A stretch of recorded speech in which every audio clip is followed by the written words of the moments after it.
Salut chers étudiants de la parole de Dieu, bienvenue sur votre chaîne École du Sabbat en audio pour cette nouvelle leçon de la semaine sur le thème Joseph, le maître des rêves. Écoutez les leçons de chaque journée pour ne rien manquer des enseignements spirituels qu'elles renferment. Et surtout n'oubliez pas que la foi vient de ce qu'on entend, et ce qu'on entend vient de la parole de Christ.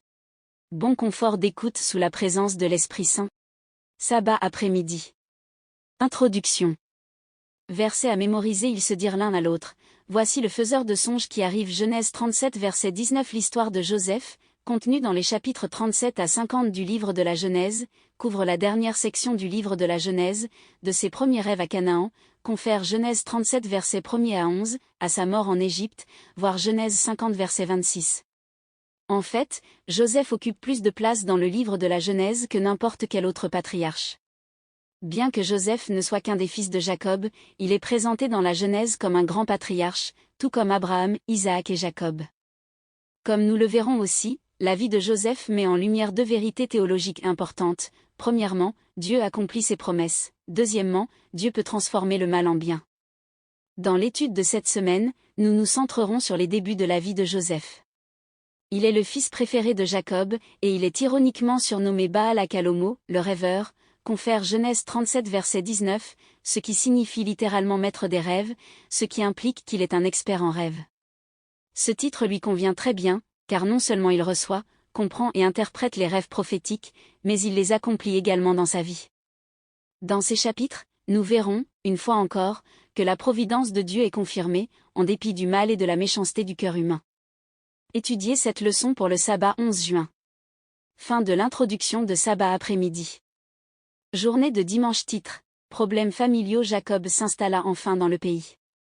Alors qu'Isaac n'était qu'un étranger, le texte dit aussi que Jacob demeura dans le pays, confère Genèse 37 verset 1.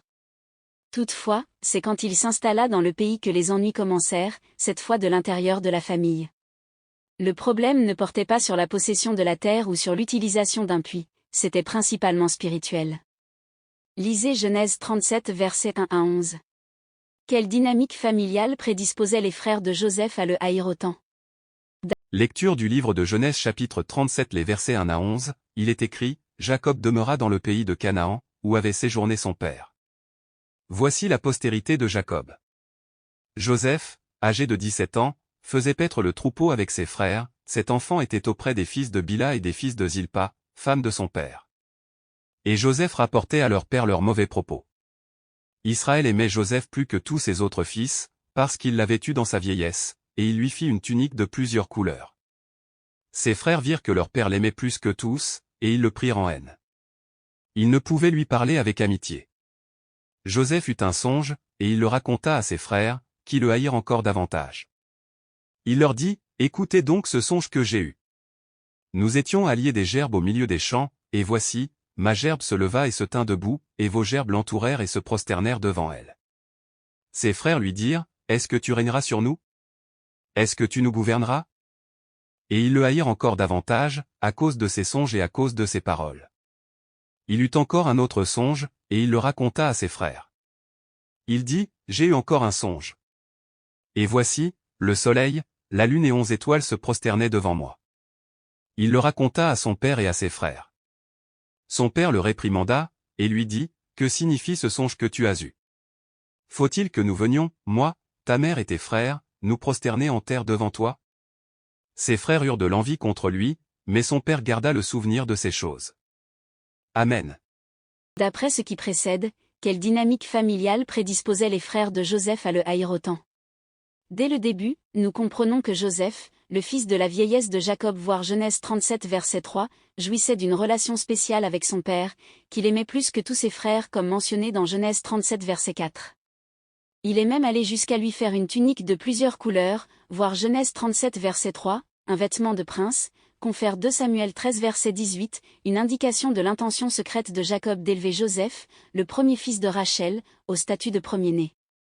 L'avenir confirmera, en effet, les souhaits de Jacob parce que Joseph finira par recevoir les droits du premier-né comme stipulé dans le livre de 1 Chroniques 5 verset 2.